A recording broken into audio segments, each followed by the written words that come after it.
ओम श्री गणेशाय नमः। जय श्रीमन नारायण, जय आदिशक्ति माता। दोस्तों, आपका दिन शुभ और मंगलमय हो। दोस्तों, आइए सुनते हैं फाल्गुन मास महात्म्य अध्याय 29। दोस्तों, फाल्गुन मास महात्म्य कथा मैं रोज सुनाती हूँ आपको, और आप हमें कमेंट करके ज़रूर बताइएगा कि आपको कथा सुनने में कैसी लग रही है। तो आइए सुनते हैं फाल्गुन मास महात्म्य कथा अध्याय 29। इस अध्याय में श्री मैत्रेय जी कहते हैं, विदुर जी, 10 लाख वर्ष बीत जाने पर जब प्रचिता हो को विवेक हुआ, तब उन्हें भगवान के वाक्यों की याद आई और वे अपने भार्या मरीसा के पुत्र के पास छोड़कर तुरंत घर से निकल पड़े। ये पश्चिम दिशा में समुद्र के तट पर जहाँ जाजली मुनि ने सिद्धि प्राप्त की थी, वहां जा पहुँचे, और जिससे समस्त भूतों में एक ही आत्म तत्व विराजमान है, ऐसा ज्ञान होता है। उस आत्मरूपी विचार रूप ब्रह्म शस्त्र का संकल्प करके बैठ गए। उन्होंने प्राण, मन, वाणी और दृष्टि को वश में किया और शरीर को निश्चेष्ट स्थिति और सीधा रखते हुए आसन को जीतकर चित्त को विशुद्ध परम ब्रह्म में लीन कर दिया। ऐसी स्थिति में उन्हें देवता और असुर दोनों के ही वंदनीय श्री नारद जी ने देखा। नारद जी को आया देख प्रचितागण खड़े हो गए और प्रणाम करके आदर सत्कार पूर्वक देश काल अनुसार उनकी विधिवत पूजा की। जब नारद जी सुख पूर्वक बैठ गए, तब वे कहने लगे। प्रचिता ने कहा, दैव्य, आपका स्वागत है। आज बड़े भाग्य से हमें आपका दर्शन हुआ। ब्रह्मांड सूर्य के समान आपका घूमना फिरना भी ज्ञान लोक से समस्त जीवों को अभय दान देने के लिए ही होता है। प्रभु भगवान शंकर और श्री विष्णु भगवान ने हमें जो उपदेश दिया था, उसे गृहस्थ में आसक्त रहने के कारण हम लोग प्राय भूल गए हैं। अतः आप हमारे हृदय में उस परमार्थ तत्व का साक्षात्कार कराने वाले अध्यात्म ज्ञान को फिर प्रकाशित कर दीजिए, जिससे हम सुगमता से ही इस दृष्टि संसार सागर से पार हो जाएं।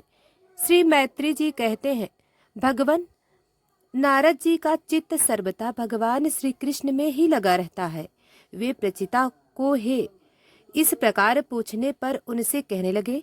श्री नारद जी ने कहा, राजाओं, इस लोक में मैं मनुष्य का ही वही जन्म, वही कर्म, वही आयु, वही मन और वही वाणी सफल है, जिसके द्वारा सर्वात्मका सेवन किया जाता है, जिनके द्वारा अपने स्वरूप का साक्षात्कार कराने वाले श्री हरि को प्राप्त न किया जाए। उन माता पिता की पवित्रता से, यज्ञ पवित्र संस्कार से एवं यज्ञ दीक्षा से प्राप्त होने वाले उन 3 प्रकार के श्रेष्ठ जन्मों से, वेदोक्त कर्मों से, देवताओं के समान दीर्घ आयु से, शास्त्र ज्ञान तप से, वाणी की चतुराई से, अनेक प्रकार की बातें याद रखने की शक्ति से, तीव्र बुद्धि से, बल से, इंद्रियों की पटुता से, योग से, संख से, संन्यास और वेदाधन से तथा व्रत वैराग्य आदि अन्य कल्याण साधनों से भी पुरुषों का क्या लाभ है। वास्तव में समस्त कल्याण की अवधि आत्मा ही है, और आत्मा ज्ञान प्रदान करने वाले श्री हरि ही संपूर्ण प्राणियों की प्रिय आत्मा है। जिस प्रकार वृक्ष की जड़ सींचने से उसकी तना, शाखा, उपशाखा आदि सभी का पोषक हो जाता है, और जैसे भोजन द्वारा प्राणों को तृप्त करने से समस्त इंद्रियां पुष्ट हो जाती हैं, उसी प्रकार श्री भगवान की पूजा ही सबकी पूजा है। जिस प्रकार वर्षा काल में जल सूर्य के ताप से उत्पन्न होता है और ग्रीष्म ऋतु में उसी की किरणों में पुनः प्रवेश कर जाता है, तथा जैसे समस्त चराचर भूत पृथ्वी से उत्पन्न होते हैं और फिर उसी में मिल जाते हैं, उसी प्रकार चेतना कमक यहाँ समस्त प्रपंच श्री हरि से उत्पन्न होता है और उन्हीं में लीन हो जाता है। वस्तुतः यह विश्वात्मा श्री भगवान का ही वह शास्त्र प्रसिद्ध सर्वोपरि रहित स्वरूप ही है।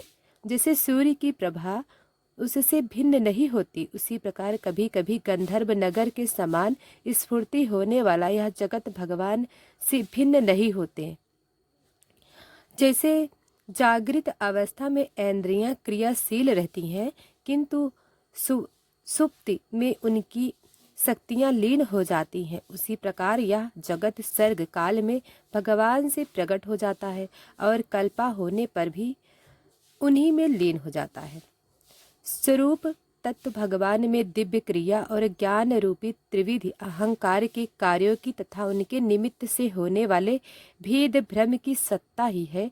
नहीं राजन, जैसे बादल अहंकार और प्रवेश एक क्रमशः आकाश से प्रकट होते हैं और उसी में लीन हो जाते हैं, किंतु आकाश इनमें लिप्त नहीं होता, उसी प्रकार यह सत्व रज और तमो मय शक्तियाँ कभी परम ब्रह्म से उत्पन्न होती हैं और कभी उसी में लीन हो जाती है। इसी प्रकार इन प्रवाह चलता रहता है, किंतु इससे आकाश के समान असंग परमात्मा को कोई विकार नहीं होता।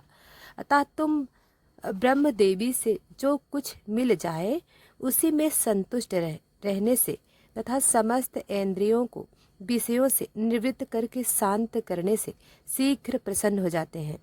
भगवान स्वरूपानंद से ही परिपूर्ण है। उन्हें निरंतर अपनी सेवा में रहने वाली लक्ष्मी जी तथा उनकी इच्छा करने वाले नरपति और देवता की भी कोई परवाह नहीं है। इतने पर भी वे अपने भक्तों को तो अधीन ही रहते हैं। अहो, ऐसी कल्याण सागर श्री हरि को कोई भी कृतज्ञ पुरुष थोड़ी देर के लिए भी कैसे छोड़ सकता है। श्री मैत्रेय जी कहते हैं, विदु जी, भगवान नारद ने प्रचिता हो को इस उपदेश के साथ साथ और भी बहुत सी भगवत संबंधी बातें सुनाई। इसके पश्चात वे ब्रह्मलोक को चले गए। प्रचेतागण भी उनके मुख से संपूर्ण जगत के पाप रूपी मल को दूर करने वाले भगवत चरित्र सुनकर भगवान के चरण कमलों का ही चिंतन करने लगे और अंत में भगवत धाम को प्राप्त हुए। इस प्रकार आपने जो मुझसे श्री नारद जी और प्रचिता होके भगवत कथा संत संवाद के विषय में पूछा था, वह मैंने आपको सुना दिया। श्री सुखदेव जी कहते हैं, राजन, यहाँ तक कि स्वयंभू मनु के पुत्र उत्तानपाद के वंश का वर्णन हुआ, अब प्रियव्रत के अंश का वर्णन भी सुनो। राजा प्रियव्रत ने श्री नारद जी से आत्मज्ञान का उपदेश पाकर भी राज्य भोग किया था तथा अंत में इस संपूर्ण पृथ्वी को अपने पुत्रों में बांटकर वे भगवान के परम धाम को प्राप्त हुए थे।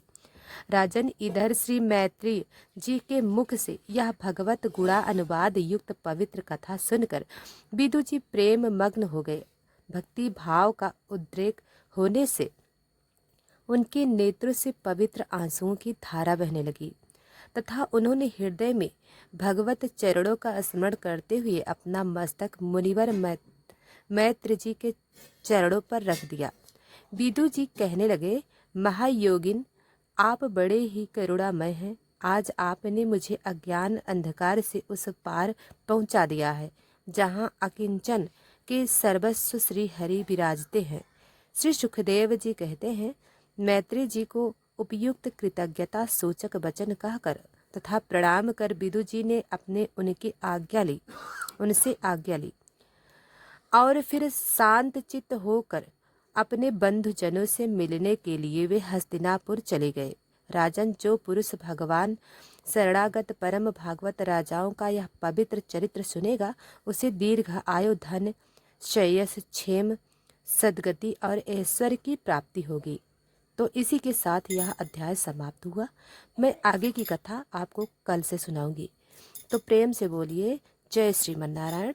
दोस्तों, वीडियो को लाइक सब्सक्राइब अभी तक नहीं किया है तो अभी कर लें। धन्यवाद।